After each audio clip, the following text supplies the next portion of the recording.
ज्ञानी ज्ञानी वे है जिन्हें स्व पर की एकत्व बुद्धि छूट गई है। ज्ञानानंद स्वभाव वो मैं हूं और राग मुझसे भिन्न चीज है, वैसा वे जानते हैं। फिर भी उन्हें राग आता है, विकार भी होता है, परंतु ऐसा उन्हें स्व पर की एकत्व बुद्धि से नहीं होता और निमित्त के कारण से भी नहीं होता। राग तो होता है पर्याय में, अपने षट कारक की योग्यता से और परिणति की स्वतंत्रता से। वैसी एक अनोखी, अद्भुत, अविस्मरणीय योग्यता की ये बात है। श्री भरत चक्रवर्ती के साथ युद्ध के पश्चात और दीक्षा लेने से पूर्व श्री बाहुबली भगवान ने अद्भुत पुरुषार्थ जगाया था, 12 भावनाओं का चिंतन किया था। वो अनुपम क्षण जब श्री बाहुबली जी विकारी से निर्विकारी होने की पगडंडी पर चल पड़े। आइए देखते हैं नाटक तत्क्षण योग्यता, क्षण योग्यता, क्षण योग्यता।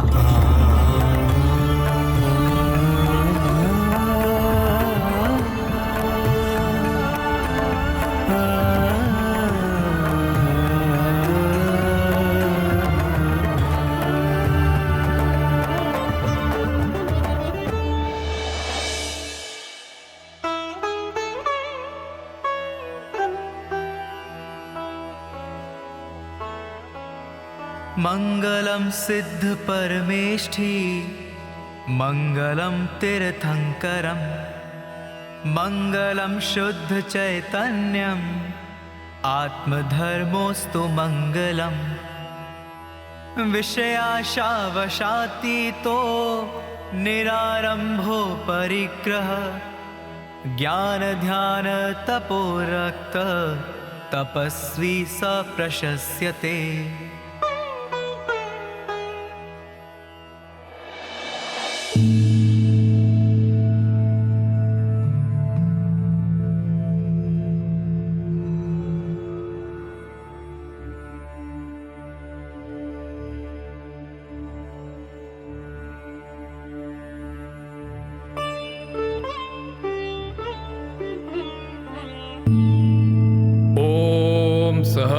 चिदानंद, मैं तत्समय की योगिता हूं।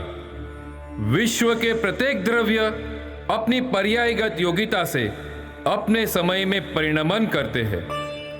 कोई द्रव्य अन्य द्रव्य को परिणमित नहीं कर सकता। अरे द्रव्य स्वयं भी अपनी पर्याय में कुछ नहीं कर सकता। पर्याय स्वयं अपने षटकारक से अपने समय में परिणमित होती है। मैं वो योगिता हूं जो इस परिणमन में कारणभूत हूं। मैं कभी नहीं हिलने वाला वो खुटा हूं जो अपने समय में अचलित रहता हूं और क्रमबद्ध स्वभावी हूं। मुझे बदलने की क्षमता इंद्र, नरेंद्र या जिनेंद्र में भी नहीं। मेरे त्रिकाल प्रवाह में न कोई घटना अच्छी है और ना बुरी। फिर भी कभी कभी कोई विशेष पर्याय काल के प्रवाह में अमर हो जाती है। ऐसी ही एक अनोखी घटना तब हुई थी जब श्री बाहुबली भगवान ने भरत चक्रवर्ती को 3 युद्ध में पराजित किया और क्रोध आवेश में भरत चक्रवर्ती ने उन पर चक्र चला दिया।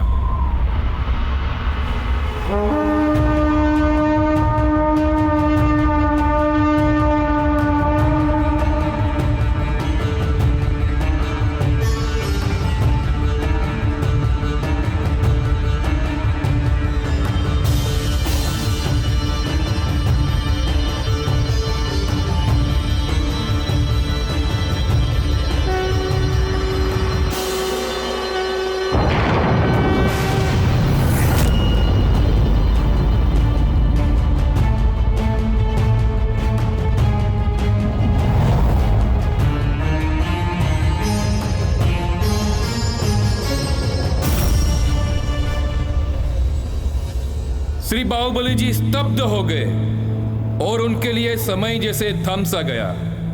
मैं भी उस क्षण का स्वयं साक्षी हूं। श्री बाहुबली जी को संसार असार लगने लगा। उनका अंतर्मन उनको संसारी से सिद्ध, पामर से परमेश्वर, मानव से मुनि और कामदेव से केवली बनने के लिए प्रेरित करने लगा। एक और पुरुषार्थ की प्रेरणा थी और दूसरी ओर कर्मों की विडंबना।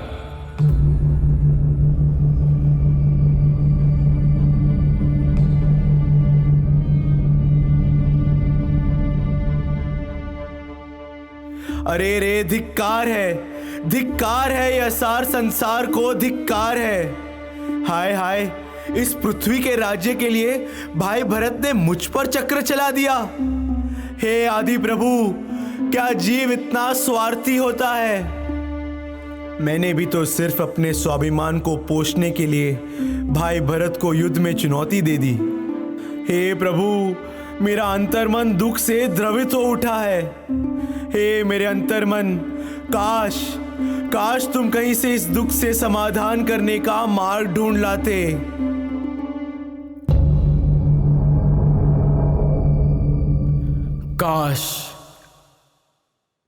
काश इस दुख का समाधान करने के लिए मैं सक्षम होता।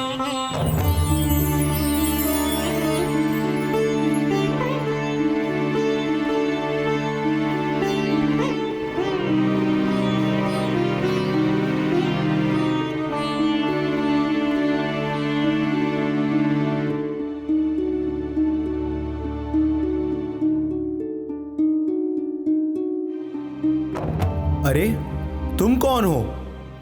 हे महापराक्रमी बाहुबली, मैं आपका ही अंतर्मन हूं। मुझे कहीं चैन नहीं पड़ रहा। क्या यही संसार का स्वरूप है? मैं इस क्षणिक शारीरिक संबंधों में कब तक दुख भोगूंगा? कब तक? हे मेरे अंतर्मन, इस दुख से कैसे निकले? इस संसार की माया जाल से मैं भी थक गया हूं। अब तो केवल वैराग्य को उत्पन्न करने वाली 12 भावनाओं का चिंतन ही मुझे सुहा रहा है। बार बार निज स्वरूप का, स्वभाव का या तत्व का चिंतन करने से ही अपने वितराग स्वरूप का दर्शन होगा। हाँ, मैं तुम्हारी बात से सहमत हूं। चलो बाहुबली, चलो आत्मभूमि की अनंत गुणों की गुफाओं में चलो। गुफाओं में चलो, गुफाओं में चलो।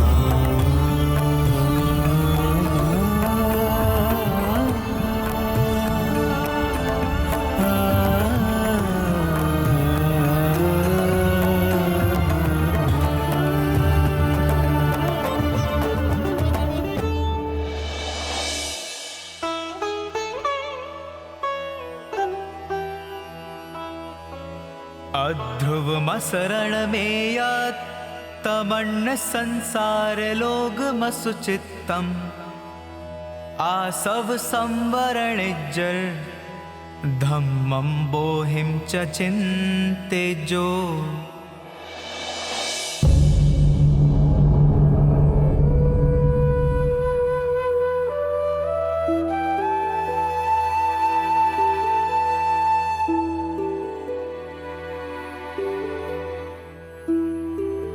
मैं बाहुबली का अंतर्मन।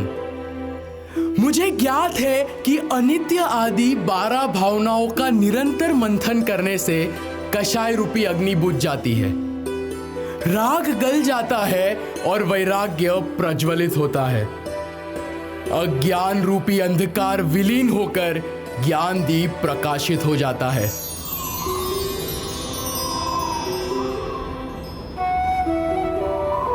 अरे, ये मेरे स्मरण में क्या आ रहा है? लगता है ये मेरे पूर्व के 7वें भव की स्मृति है। हाँ, मैं जम्बूद्वीप के पूर्व विदेह में वत्सकावती देश में था।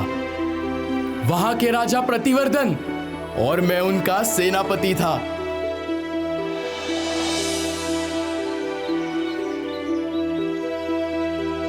ये दृश्य तो जैसे नजर के सामने अभी अभी हुआ हो ऐसा लग रहा है। हमने मुनिराज से आत्मबोधित संदेश सुना और तब प्रतिवर्धन राजा ने मुझसे प्रश्न किया। सेनापति जी, मुनिराज से अभी हमने सुना कि जगत में सर्व प्रकार के संयोग अनित्य ही है। जैसे सभी का ये सहयोगी शरीर मरण काल आने पर जरूर ही छूटेगा। कोई भी संयोग नित्य नहीं है। आपका इस बारे में क्या मंतव्य है? महाराज, आत्मज्ञानी गुरुदेव ने फरमाया कि यह संयोग रूपी संसार अनित्य है, तो इसका अर्थ ये हुआ कि नित्य जो वस्तु है वो तो मेरा आत्मा ही है। हाँ सेनापति जी, यह बात को न स्वीकारना ही संसार परिभ्रमण का कारण है। तो चलो, जो हमारे आत्मा का स्वभाव है वो सोचे बिना हमने अनंत दुख भोगे हैं, मगर अब हम सब अनित्य भावना को आत्मसात करने की भावना भाएं। आइए।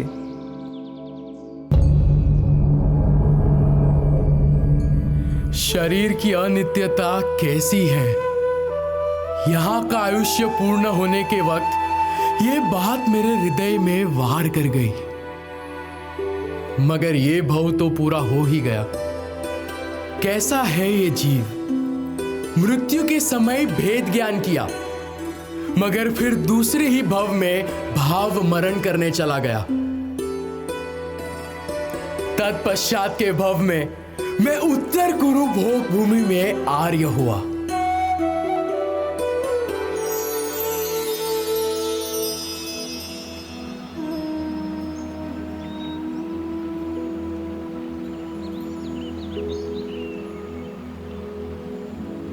प्रणाम आर्य। बहुत सारे पुण्य के प्रताप से यही भोग भूमि में हमारा जन्म हुआ है।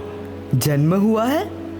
आपका यह तात्पर्य है कि पहले मैं कहीं था और वहां से मेरी मृत्यु हो गई और यहाँ मेरा जन्म हो गया। बंधु, जन्म और मृत्यु शरीर के संयोग और वियोग की बात है, मगर आत्मा तो नित्य ही है। इसके लिए आप दुखी ना हो। अरे आर्य, क्यों दुखी हो रहे हो? देखो, ये कल्प वृक्ष, ये सुंदर महल, ये यथा इच्छा भोग और ये पल्य वर्ष की आयु। पल्ली वर्ष की आयु? हे प्रभु, मैं असंख्य वर्ष की आयु में कैसे फंस गया? क्या ये आयु नित्य है? नहीं ना, तो बीत ही जाएगी। हाँ, आपकी बात सत्य है। शरीर की अनित्यता और आत्मा की नित्यता का क्या मेल? हमें तो आत्मा के नित्य स्वभाव का स्वीकार करके इस अनित्य अवस्था से दृष्टि हटा के अपने आत्मा का कल्याण करना चाहिए। सत्य वचन आत्म प्रेमी, सत्य वचन। पधारिए।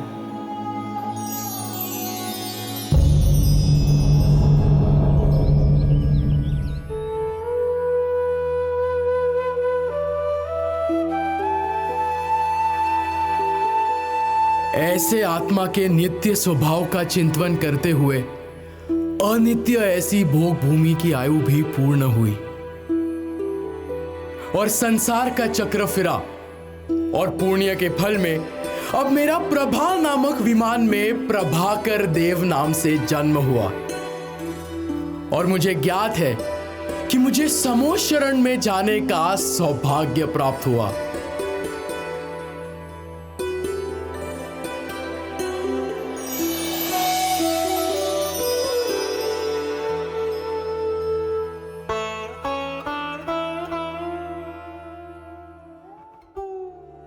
ललितांग देव की जय हो। आओ प्रभाकर देव, आओ। बड़े प्रसन्न लग रहे हो। कहाँ से आ रहे हो?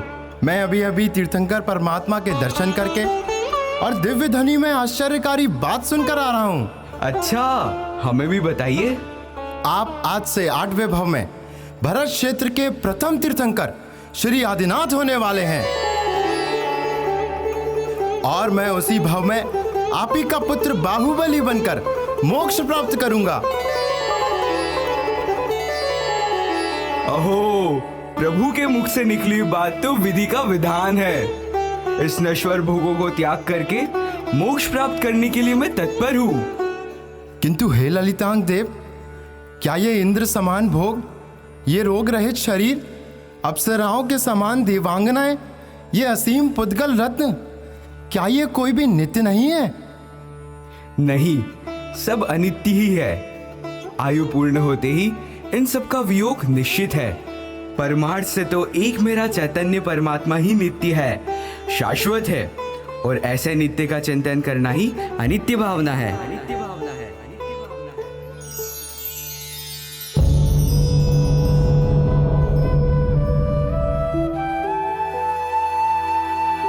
आयु के अंत समय का क्षण आने पर फूलों की माला भी करमाने लगी और सब वहीं का वहीं रह गया। हे अनित्य संसार, अनित्य संसार। अब मैं फिर से मनुष्य पर्याय में पहुंच गया, लेकिन यह भव अन्य भव की तरह साधारण नहीं था। इस भव में मैं राजा वज्रजंग का अकंपन नामक सेनापति बना।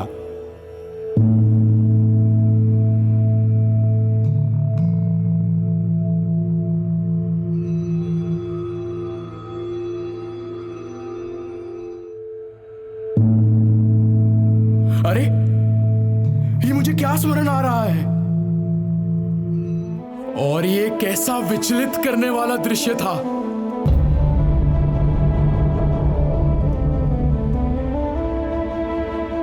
अकंपन सेनापति की जय हो। सेनापति जी, एक दुखद समाचार है। राजन के कक्ष में रात को धूप जलाई थी, उसके धुएं से मूर्छित होकर निद्रा में ही राजा वज्रजंग की मृत्यु हो गई। राजन की आयु पूर्ण हुई। क्या?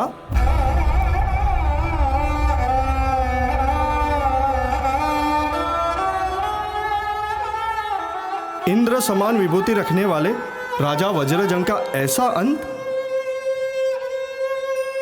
हे प्रभु, ये संसार की कैसी विचित्रता है। प्रजा तो राजा के शरण में रहती है, लेकिन मृत्यु के समय राजा स्वयं ही अशरण हो गए। अब तो मुझे मेरा चैतन्य परमात्मा ही शरण है, बाकी सारा जगत अशरण ही है, अशरण ही है।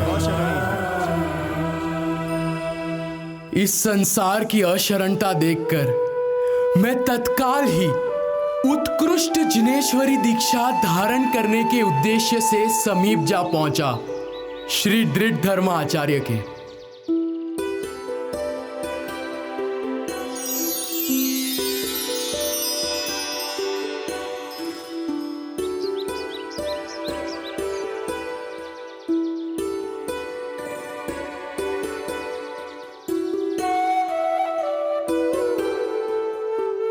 हे मुनिवर, कृपा करके मुझे इस अशरण जगत से छूटने का उपाय बताइए। जैसे मोती का पारखी सच्चे मोतियों को अलग कर लेता है, उसी प्रकार आत्मा को प्रज्ञा से ग्रहण करना। जो जानने वाला है, जो देखने वाला है, सो मैं। इस प्रकार उपयोग सूक्ष्म करके हे भव्य जीव, आत्मा को और विभाव को पृथक कर। प्रमाण वचन गुरुदेव, प्रमाण वचन।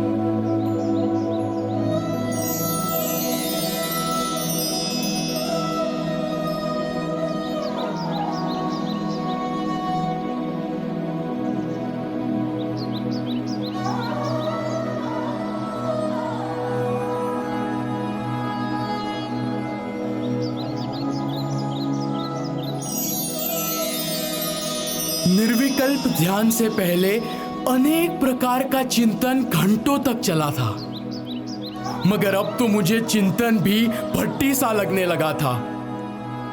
चिंतन भी चिता है, आकुलता ही है। पूर्णता के लक्ष्य से शुरुआत ही सच्ची शुरुआत है। जब मैंने अवलंबन अंदर चैतन्य परमात्मा का लिया और उसमें ही उग्रता होने पर निर्विकल्पता हो गई और मैं आत्मानंद में मग्न हो गया।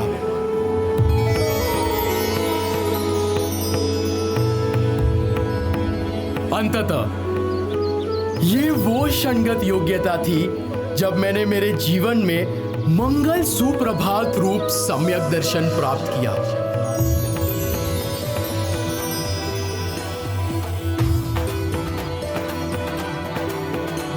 सम्यक रत्नत्रय रूप संपदा को प्रकट किया। सम्यक दर्शन होने पर आत्मा के प्रदेश प्रदेश में आनंद का जन्म हो गया।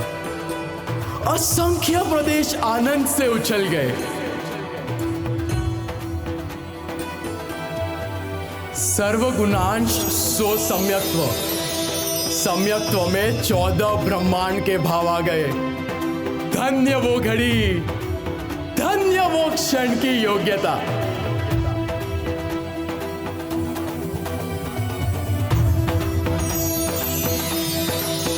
मुनि दशा में उत्कृष्ट आनंद का भोग करते करते समय कहां चला गया पता ही नहीं चला और समाधि पूर्वक आयु पूर्ण हुई।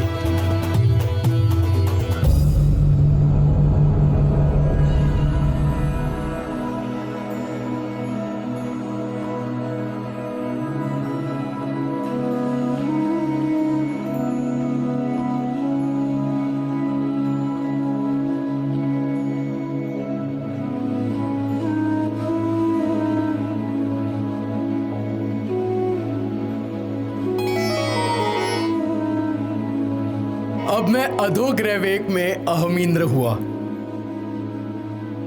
ये संसार दुखित भासित होने लगा। कहा वो मुनि दशा की धोधमार आनंद की धारा और कहा ये चौथे गुणस्थान में अल्प सुख रूप दशा।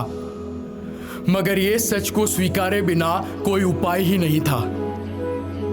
तो ग्रैवेक में मैंने चीरकाल तक अनिच्छनीय स्वर्ग के भोगों को भोगते और तत्व चर्चा करने में अपना समय व्यतीत किया।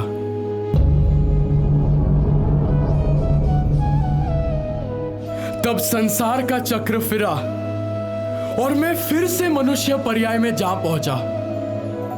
वहां मैं श्री आदि प्रभु के तीसरे पूर्व भव में वज्रनाभि चक्रवर्ती का भाई पीठ हुआ और उस भव में भाई वज्रनाभि के साथ मैंने भी दीक्षा प्राप्त की। उत्कृष्ट आनंद भोगने का अवसर फिर से मिला।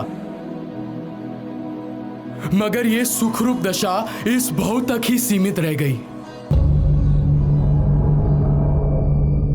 ये क्षणिक सुखरूप दशा से जब जब मैं विचलित होता था तब तब शुभ भाव होते थे, किंतु ये शुभ भाव का फल ऐसा कठोर मिला कि उसके बाद के भव में मैं 33 सागर तक सर्वार्थ सिद्धि रूपी जेल में कैद हो गया। वहां शुक्ल लेशिया और मंद कषाय रूप परिणाम में निरंतर तत्व चर्चा की, लेकिन सुख की अखंड धारा दूर दूर तक कहीं नहीं थी। मुनि दशा की अखंड धारा की इच्छा में ही वो आयुष्य भी पूर्ण हुआ।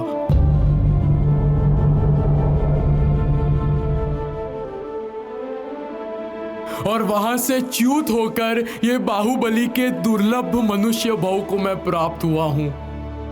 प्रभु एक बात बार बार मेरे अंतस्थल में चल रही है कि संसार गतियों के जन्म मरण में थोड़ी ही है। जीव की विकारी पर्याय ही संसार है और सच्चा सुख तो अपने चैतन्य स्वरूप आत्मा में ही है और यही संसार भावना है। बस अब बहुत हुआ। अन्य विचारों से, अन्य विकल्पों से अब बहुत हुआ। बस बहुत हुआ। अलम अलम अलम।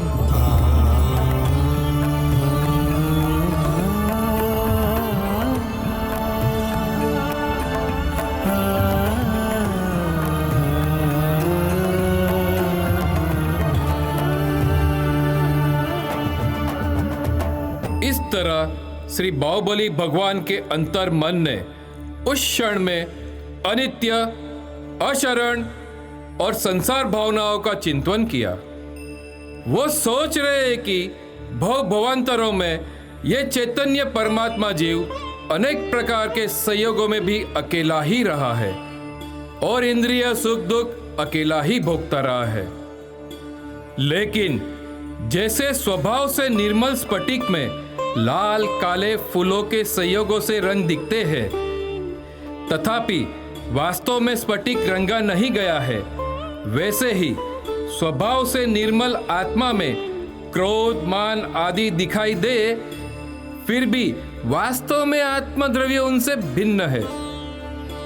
यहीं से पर से एकत्व तोड़ने की और स्व से एकत्व जोड़ने की भावना श्री बाहुबली भगवान ने की।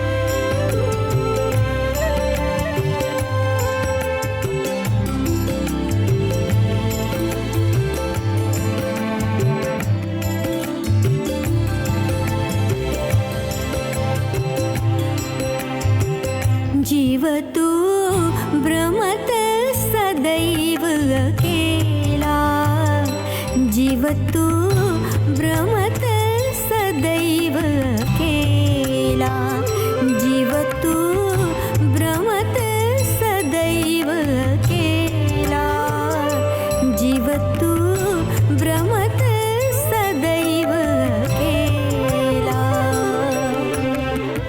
संग साथी नहीं कोई तेरा, संग साथी नहीं कोई तेरा, भ्रमत सदैव अकेला,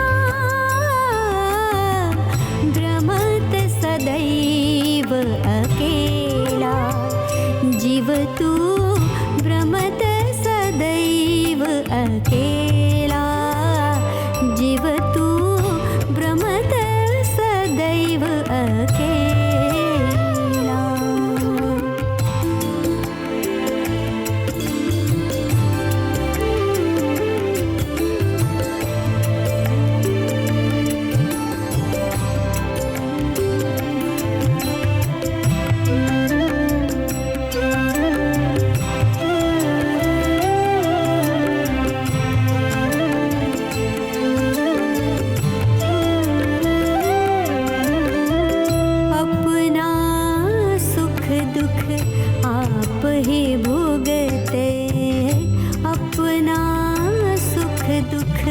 आप ही भोगते, होत कुटुंबन भेला, अपना सुख दुख आप ही भोगते, होत कुटुंबन भेला, स्वार्थ भय सब बिछुर जात है, स्वार्थ भय सब बिछुर जात है, बिगट जात जो मेला, भ्रमत सदैव अकेला, जीव तू भ्रमत सदैव अकेला, जीव तू भ्रमत सदैव अकेला।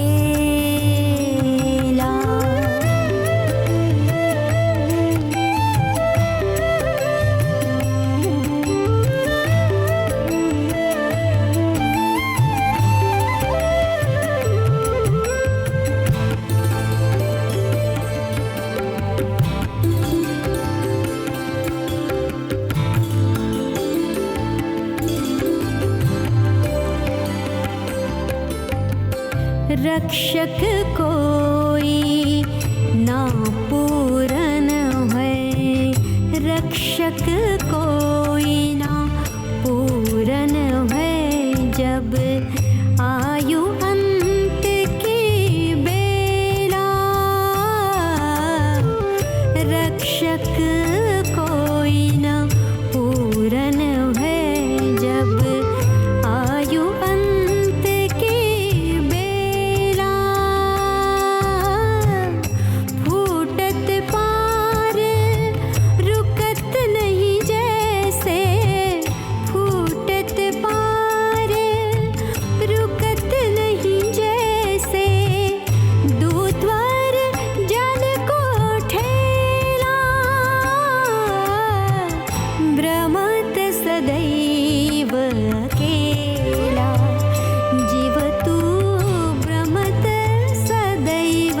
अकेला जीव तू भ्रमत सदैव अकेला।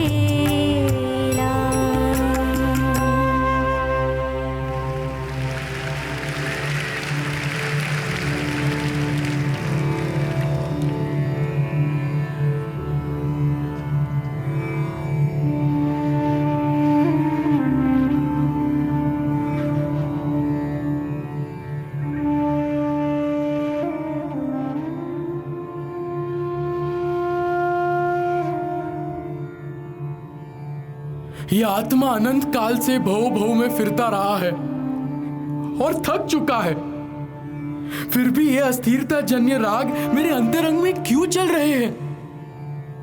क्यों ये मुझे अपनी ओर आकर्षित कर रहे हैं? क्यों मेरी निमित्त आधीन दृष्टि छूटती नहीं है? मैं इनसे अन्य हूं और अपने से अनन्य हूं, ये बात मुझे आत्मसात क्यों नहीं हो रही? ऐ मेरे वैराग्य भाव, मेरी सहायता करो, मेरे पुरुषार्थ को प्रेरित करो, मुझे अन्यत्व भावना का स्वरूप स्वीकारने में मदद करो, मदद करो।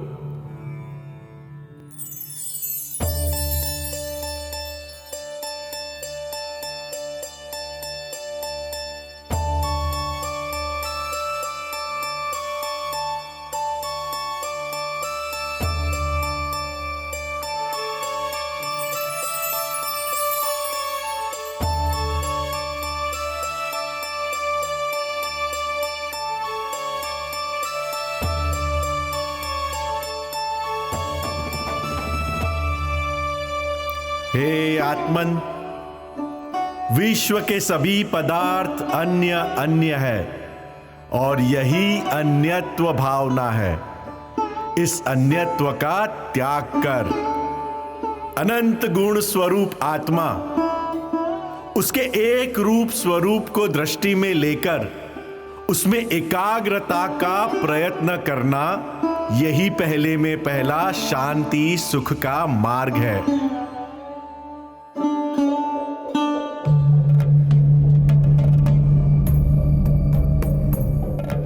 अरे अरे अंतर्मन, ठहरो, जरा मेरी भी तो बात सुनो। कौन हो तुम? मैं आपके इस भव के संयोग हूं और बाहुबली के पास मेरा संपूर्ण वैभव प्रकट है। आप ऐसे कैसे इन पुण्य कर्म जनित संयोगों को ठुकरा सकते हो? इतनी सारी सुंदर सुंदर पत्नियां, ऐसे आज्ञाकारी पुत्र, इतनी अतुल्य अमाप संपत्ति, ये सब आपसे अन्य थोड़ी ना है, ये तो आपके अपने ही है। हाँ, आपकी बात सत्य तो लग रही है। मैं तो जीव हूं, लेकिन इस भव में तो ये सारे संयोग मेरे ही है ना। सावधान अंतर्मन, सावधान। ये तो पंखी के मेले जैसा है, इकट्ठे हुए हैं, वे सब अलग हो जाएंगे। आत्मा ही एक शाश्वत है, अन्य सब अध्रुव है, सो बिखर ही जाएंगे। मनुष्य जीवन में आत्म कल्याण कर लेना ही योग्य है। हे वैराग्य भाव, चलो एक बार आपकी बात मान भी ले, मगर भरत चक्रवर्ती इनके ही भाई है, शला का पुरुष है, 6 खंड को उन्होंने ही जीता है। तो क्या ये बात गर्व करने योग्य नहीं है? क्या भरत जी इनसे अन्य है? अरे संयोग, व्यर्थ के तर्क क्यों प्रतिपादित करता है? समकीति चक्रवर्ती 6 खंड को नहीं, अखंड को साधते हैं। जिनकी दृष्टि में ज्ञायक भाव की अखंडता कभी नहीं छूटती, वो तो अखंड को ही साधे ना। वैराग्य, ये तो विदित सत्य है और मैं इसे स्वीकार करता हूं, मगर एक विचार तुम भी तो करो कि मेरे बाहु के बल के सामने तो चक्रवर्ती भाई भी न टिक सके, मेरे ये शरीर के सहनन के सामने वो भी नतमस्तक हो गए। बिल्कुल सही कहा।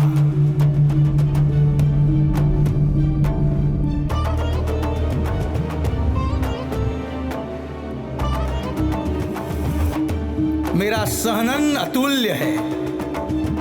मेरे ये शरीर के सहनन के सामने वो चक्रवर्ती भाई भी नतमस्तक हो गए। 6 खंड को जीतने वाले मुझसे 3 मामूली युद्ध में हार गए। सच में मेरी क्षमता तो अतुल्य ही है। तुम कौन हो? मैं बाहुबली का शरीर हूं। हे शरीर, तू तेरा कार्य करता है और आत्मा आत्मा का। शरीर और आत्मा दोनों भिन्न है, स्वतंत्र है। हे अंतर्मन, तू तो स्वयं को चैतन्य स्वभावी भगवान आत्मा ही मानता है, मिथ्यात्व भाव तो नहीं करता। फिर क्यों यह शरीर में आसक्ति करता है? देह के लिए अनंत भव व्यतीत किए, पर अब यह जीवन आत्मा के लिए अर्पित कर। अंतर्मन, अब मेरी बात सुनो, बाकी सब बात एक तरफ। आपके पिता ये भरत क्षेत्र के अवसर पीढ़ी काल के प्रथम तीर्थंकर है, तो क्या ये तीर्थंकर प्रकृति और दिव्य ध्वनि अद्भुत संयोग नहीं है? संयोग संयोग क्यों तुम अंतर्मन के लिए असमंजस खड़ी कर रहे हो? तुम्हें पता है, जो भाव से तीर्थंकर गोत्र बनता है वो भाव भी नुकसान का ही कारण है। अरे भव्य, तीर्थंकर का योग मिला तो उसमें लाभ मानता है, तो कैसे छोड़ेगा? ऐसे भाव से तो नुकसान ही है, लाभ नहीं। हाँ, अनंत काल से जीव को स्व से एकत्व और पर से अन्यत्व की बात तो रुचि ही नहीं। पर से एकत्व बुद्धि तोड़कर भिन्न तत्व को अबद्ध स्पष्ट, अनन्य, नियत, अविशेष एवं असंयुक्त देखे तो ही आत्मा का अनुभव कर सकता है। मेरे अधिष्ठाता जीव, रुको रुको, मेरी बात भी तो सुनो। आप कोई ऐसे वैसे व्यक्ति थोड़ी हो, आप तो साक्षात कामदेव हो। आपका सौंदर्य अतुल्य है, आपका स्वर्ण रंग मनमोहित करने वाला है। आप तो पुष्प बाण रिद्धि के धारक हो। आपको इस संपूर्ण भरत क्षेत्र में कौन नहीं पहचानता? फूल बाग में हो या जंगल में, उसे कोई सूंघो या ना सूंघो, उसकी कीमत तो स्वयं से है। कोई सूंघे तो उसकी कीमत बढ़ नहीं जाती, अथवा ना सूंघे तो वो मुरझा नहीं जाता। इसी तरह कोई अपने को जाने या न जाने, उससे अपना मूल्य थोड़ी ही है। अपना मूल्य तो अपने से ही है। हे भव्य, तू संयोग को ना देख, तू शरीर को ना देख, राग को ना देख, यह सभी तो अशुचि से भरे हुए हैं। अरे एक समय की पर्याय को भी ना देख, तेरे पास पूर्णानंद प्रभु स्थित है, उसे देख। हे अंतर्मन, तुम्हें ज्ञात है ये समग्र भरत क्षेत्र में बाहुबली की देह सबसे ऊंची 525 धनुष की है, जबकि भरत चक्रवर्ती जैसे महान जीवों की उगाहना भी केवल 500 धनुष की है। तो क्या ये शरीर की विशेषता प्रत्यक्ष दर्शित नहीं है? हे शरीर, अब अपनी बढ़ाई बस कर। क्या तुम्हें ज्ञात है कि तुम्हारे अंदर 5,68,99,584 रोग रहे हुए हैं। देह तो रोग की मूर्ति है, भगवान आत्मा आनंद की मूर्ति है।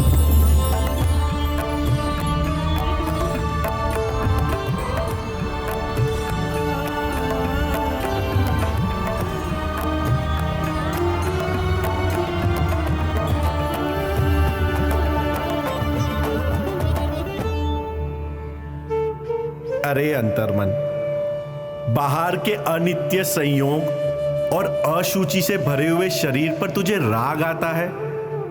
संयोगो या शरीर दोनों पर है, स्वयं अशुचि है, इसीलिए धर्म नहीं। इनसे तथा इनके राग से भिन्न होने पर ही भीतर आत्मा में प्रवेश होता है। ऐसा ही वस्तु का स्वरूप है। उस वस्तु स्वरूप में समा जाओ, समा जाओ, समा जाओ।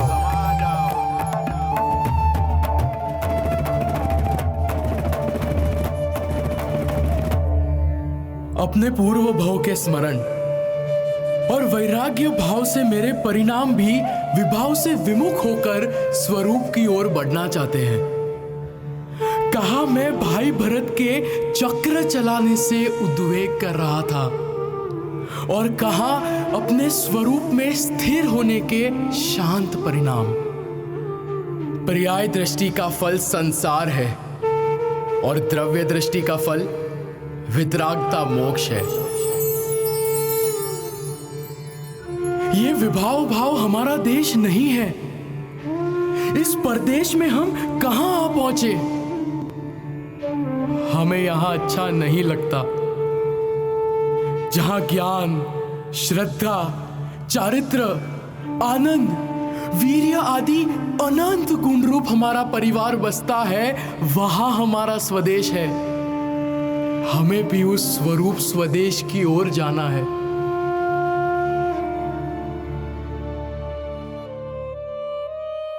हे वैराग्य, अभी तो मैं युद्ध भूमि में खड़ा हूं। मुझे यह द्वंद क्यों चल रहा है? वैराग्य से भेद ज्ञान की धारा तो चली, लेकिन मेरी निज परिणति क्यों पुनः शुभ भाव में सम्मुख हो रही है, आश्रव भाव में प्रवृत्त हो रही है? वैराग्य भाव से इसका समाधान करने से ही आश्रव भावना सार्थक होगी। वस्तु स्वरूप का विचार करना ही आत्मानुभूति का एकमात्र उपाय है। इसीलिए ज्ञानी जीव निरंतर भेद विज्ञान की भावना और विचार करते हैं। ये स्त्री, पुत्र इत्यादि तो तुझसे प्रत्यक्ष भिन्न है और शरीर तो तेरा स्वरूप है ही नहीं, ये अचेतन है और तू तो चेतन है। हे अंतर्मन, 5 इंद्रियों के विषयों की आसक्ति में तेरा मनुष्य भव व्यर्थ जा रहा है।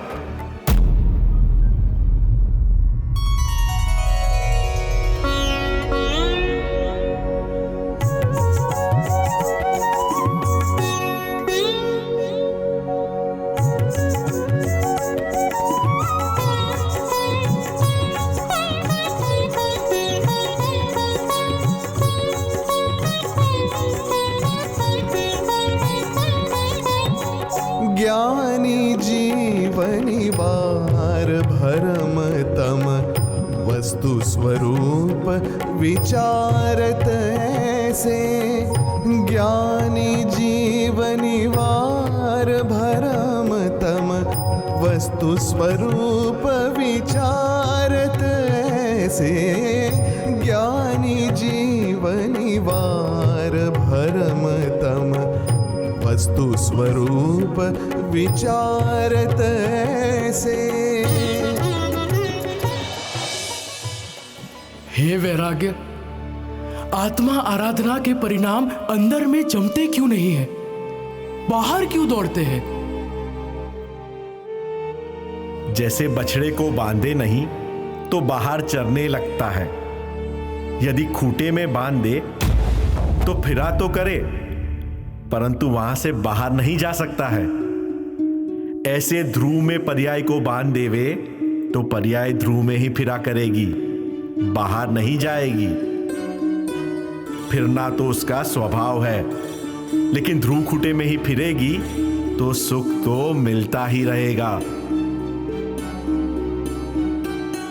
आश्रव को रोकने के लिए और सुख की प्राप्ति के लिए द्रव्य और पर्याय भिन्न ही है, ऐसा अनुभव निरंतर कैसे रहे? उपयोग सूक्ष्म करके स्वभाव विभाव के बीच प्रज्ञा छीनी द्वारा भेद कर, जिस क्षण विभाव भाव वर्तता है उसी समय ज्ञान धारा से स्वभाव को भिन्न जान। मगर मैं तो बस अब अगर मगर में मत अटक। आत्मा पवित्रता से भरपूर है, उसके अंदर उपयोग लगा। आत्मा के गुणों में सराबोर हो जा। आश्रव भाव का सर्वथा त्याग कर और आश्रव भावना को आत्मसात कर। ज्ञानी जीवनी वार भरम तम वस्तु स्वरूप विचारत ऐसे। ज्ञानी जीवनी वार भरम तम वस्तु स्वरूप विचारत ऐसे।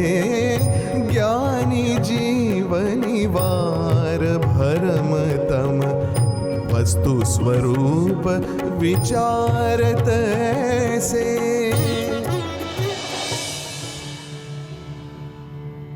अरे रे, मैं 3 लोक का नाथ होकर राग के आश्रम में रुक गया था। राग में तो दुख की ज्वाला सुलगती थी।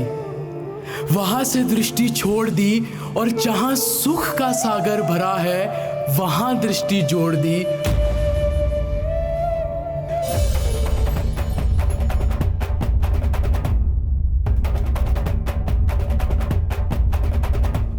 तो संवर भावना प्रकट हुई। मेरे आत्मा के प्रदेश प्रदेश में आनंद का जन्म हो गया। असंख्य प्रदेश आनंद से उछल गए। आहा, पूरी दुनिया विस्मृत हो जाए ऐसा मेरा परमात्म तत्व है।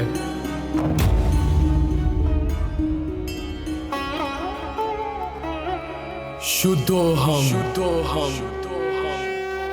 बुद्धोहम, निर्विकल्पोहम, चिद्रूपोहम। अब मेरी संवर भावना मुझे निर्जरा भावना की ओर अंगुली निर्देश कर रही है। मैं उसी मार्ग पर आगे बढ़ रहा हूं। मुझे प्रत्यक्ष दिख रहा है कि मेरे ज्ञान में जैसे जैसे समझ द्वारा भाव भाषण बढ़ रहा है वैसे वैसे ज्ञान का सामर्थ्य भी बढ़ रहा है। और देखो, ये ज्ञान भी जहां सम्यक रूप परिणमा वहां मोह समूल नाश हो रहा है। ज्ञान के अतिरिक्त दूसरा कोई आत्म सिद्धि का साधन ही नहीं है। इसीलिए ज्ञान से ही आत्मा की सिद्धि, ये निर्जरा भावना है।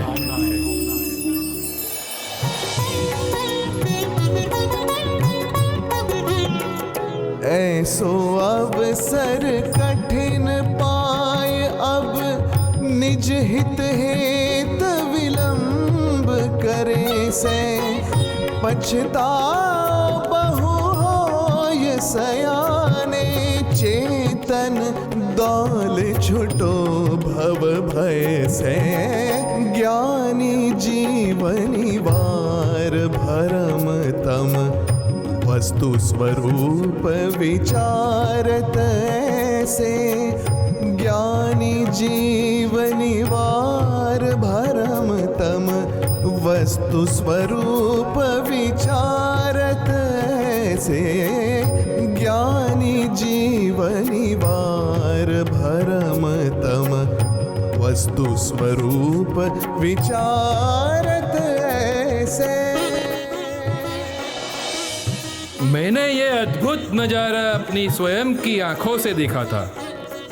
जिस प्रकार नंदन वन में अनेक वृक्षों के विविध प्रकार के पत्र, पुष्प, फल आदि खिल उठते हैं, उसी प्रकार संवर और निर्जरा भावना से साधक आत्मा के चैतन्य रूपी नंदन वन में अनेक गुणों की विविध प्रकार की पर्याय खिल उठती है। चैतन्य की स्वानुभूति रूप खिले हुए नंदन वन में साधक आत्मा आनंदमय विहार करते हैं। बाहर आने पर कहीं रस नहीं आता, मगर फिर भी पूर्णता अभी हुई नहीं। इसलिए भूतकाल में जहाँ परिभ्रमण किए, ऐसी लोक भावना का चिंतन श्री बाहुबली भगवान करते हैं।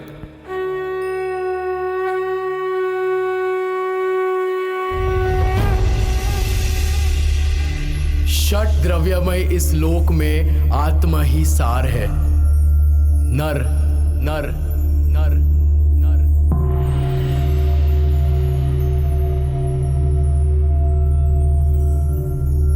नरक नरक नरक नरक नरक।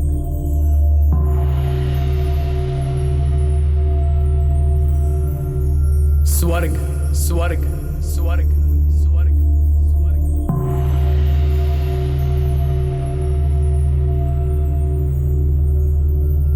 तिर्यंच तिर्यंच तिर्यंच तिर्यंच तिर्यंच।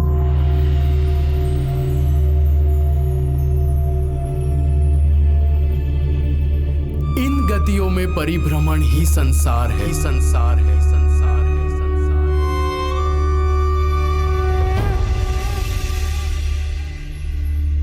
ये चार गतियों की बात तो बहुत स्थूल है। यहाँ तो ध्रुव में अपनापन करने की बात है। सब कुछ आत्मा में है, बाहर कुछ नहीं है।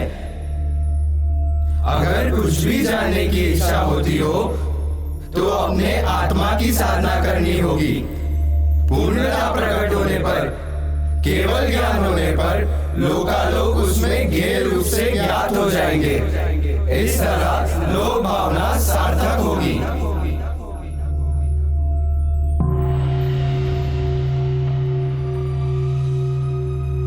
इन भावनाओं के आधार से मैं एक चैतन्य को ही ग्रहण करूंगा।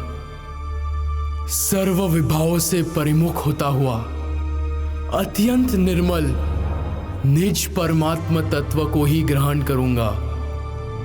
उसी में ही लीन होने की अभ्यर्थना रखता हूं। मेरी पर्याय से लक्ष्य हटा के एक परमाणु मात्र की भी आसक्ति छोड़ के मैं अब मोक्ष मार्ग में आगे बढ़ने का निर्णय करता हूं।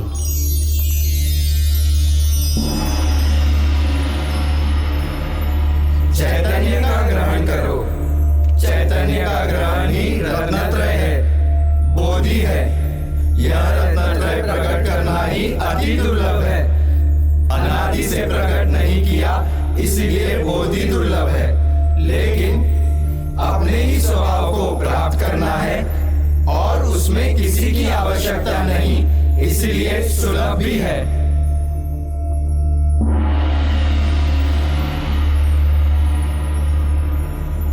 एक ऐसी भावना है जो मुझे स्वरूप की लीला जहां जात्यंतर है वहां ले जाए।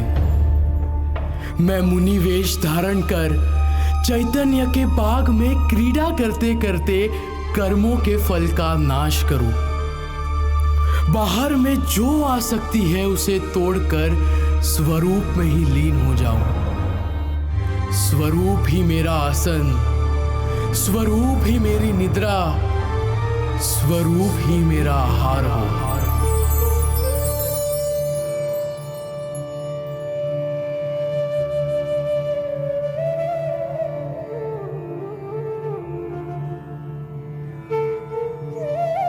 धन्य वो निर्ग्रंथ मुनि दशा। मुनि दशा अर्थात केवल ज्ञान की तलहटी। मुझे तब अंतर में सिर्फ अनंत गुण पर्यायों का परिग्रह होगा। विभाव बहुत छूट गया होगा। बाहर में देह मात्र परिग्रह होगा। प्रतिबंध रहित सहज दशा होगी। मैं भी अखंड द्रव्य को ग्रहण करके प्रमत अप्रमत स्थितियों में स्वरूप में निरंतर जागृत ही रहूंगा। मैं स्वरूप में ही लीला करूंगा। मैं स्वरूप में ही विचरण करूंगा और संपूर्ण श्रामण्य प्रकट करके मैं लीला मात्र में श्रेणी मांडकर केवल ज्ञान प्रकट करूंगा।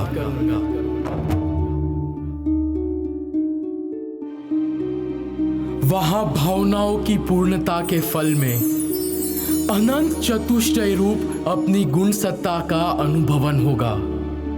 निर्विकल्प रूप प्रत्यक्ष रूप स्व संवेदन होगा। मैं अद्भुत ऐसी धर्म भावना का उद्घोष करूंगा।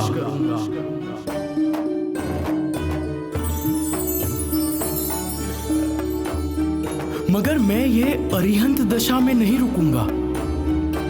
सिद्धनगर में अनंत सिद्ध विराजते हैं। उन्होंने पहले बाहर से नजर समेट कर अंदर का विस्तार किया था, मैं भी वही करूंगा। मैं तो पूर्ण अभेद परमात्मा ही हूं। मुझ में और परमात्मा में कुछ अंतर नहीं है। मैं भी गुण स्थानातीत होकर, मार्गणा स्थानातीत होकर, लोक के अग्रभाग में जहां अनंत सिद्ध विराजते हैं, ऐसे सिद्ध लोक में समयांतर में पहुंच जाऊंगा।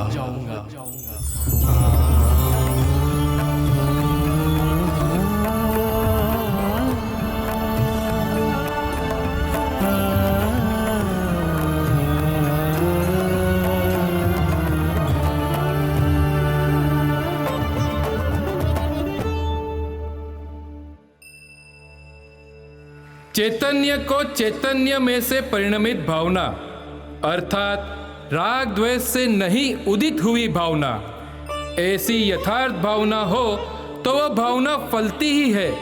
यदि नहीं फले तो 14 ब्रह्मांड को शून्य होना पड़े अथवा तो इस द्रव्य का नाश हो जाए, परंतु ऐसा होता ही नहीं।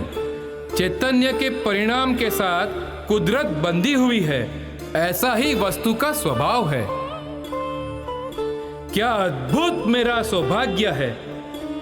मैं इतिहास का एक ऐसा अवसर हूं जहां एक ही समय में आत्मा का स्पंदन चला, श्री बाहुबली के अंतर्मन का मंथन चला, वैराग्य का गोलन चला और 12 भावनाओं का अनुभवन भी चला। आखिर वो क्षण आ ही गई जिसने वैराग्य भावना का इतिहास रच दिया।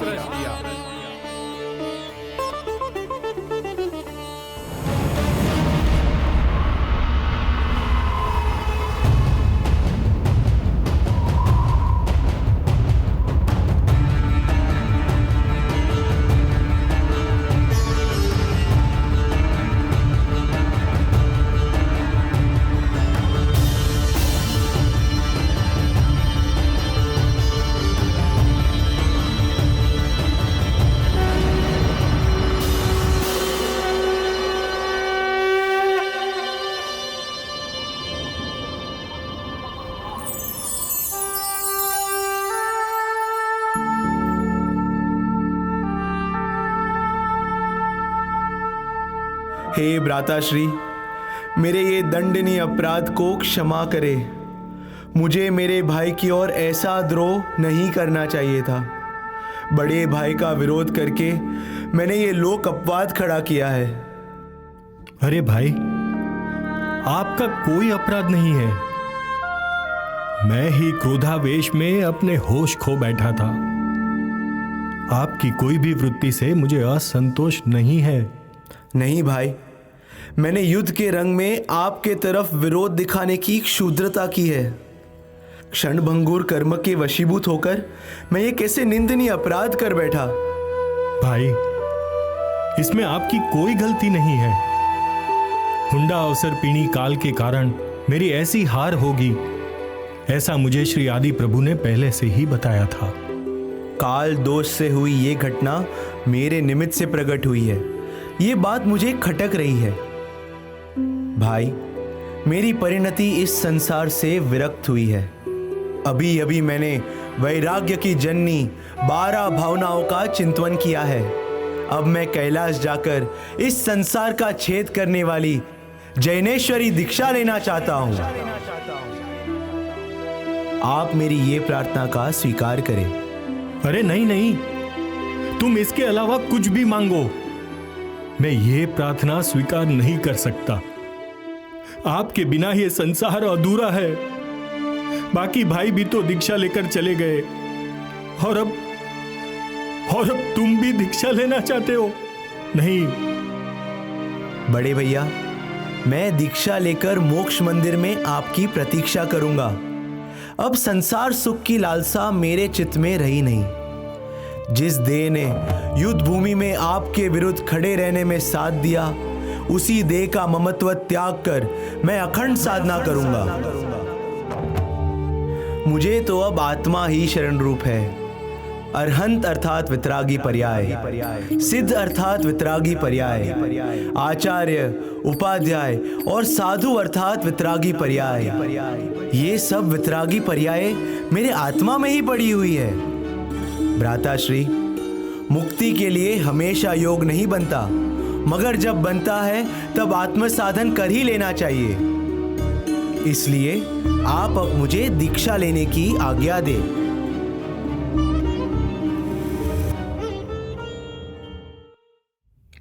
भाई उठो, चाहो मुक्ति पथ पे आगे बढ़ो। ध्रुव के धाम की धधकती धुनी धगस से धका और धन्य हो जाओ, धन्य हो जाओ, धन्य हो जाओ, धन्य हो जाओ, धन्य हो जाओ।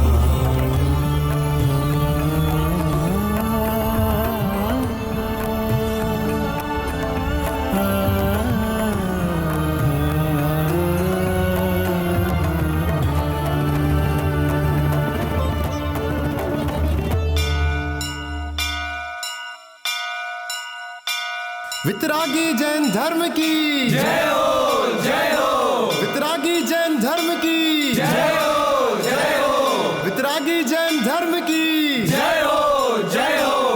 विराजित होने वाले बाहुबली मुनींद्र भगवान की जय हो, जय हो। विराजित होने वाले बाहुबली मुनींद्र भगवान की जय हो, जय हो। विराजित होने वाले बाहुबली मुनींद्र भगवान की जय हो, जय हो।